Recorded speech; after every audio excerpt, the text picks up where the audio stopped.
Jailer സിനിമയുടെ രണ്ടാം ഭാഗത്തിന്റെ ചിത്രീകരണത്തിനായി കോഴിക്കോട്ട് എത്തിയ തമിഴ് സൂപ്പർ താരം രജനീകാന്തിനെ സന്ദർശിച്ച് പൊതുമരാമത്ത് ടൂറിസം വകുപ്പ് മന്ത്രി പി.എ. മുഹമ്മദ് റിയാസ്.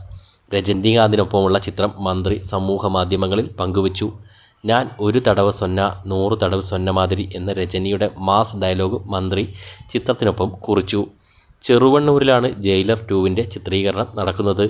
കഴിഞ്ഞ ഞായറാഴ്ച കോഴിക്കോട്ടെത്തിയ രജനീകാന്ത് തിങ്കളാഴ്ച ചിത്രീകരണ സംഘത്തിനൊപ്പം ചേർന്നു. 6 ദിവസം അദ്ദേഹം കോഴിക്കോട് ഉണ്ടാവുമെന്നാണ് റിപ്പോർട്ടുകൾ. രാമനാട്ടുകര കടവ് റിസോർട്ടിലാണ് താരത്തിന്റെ താമസം. ബേപ്പൂർ ചെറുവണ്ണൂർ റോഡിലെ സുദർശൻ ബംഗ്ലാവാണ് ചിത്രത്തിന്റെ പ്രധാന ലൊക്കേഷൻ. ഇവിടെ ചിത്രം ആകെ 20 ദിവസവും മറ്റോ ഷൂട്ട് ചെയ്യും.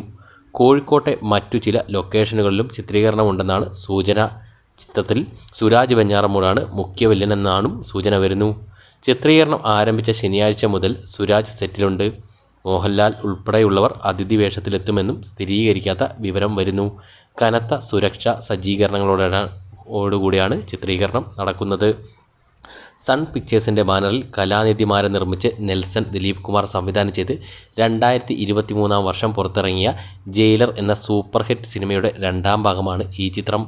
സുരാജിന് പുറമെ കോട്ടയം നസീർ, സുനിൽ സുഗത എന്നിവരും ചിത്രീകരണത്തിൽ പങ്കെടുത്തിരുന്നു.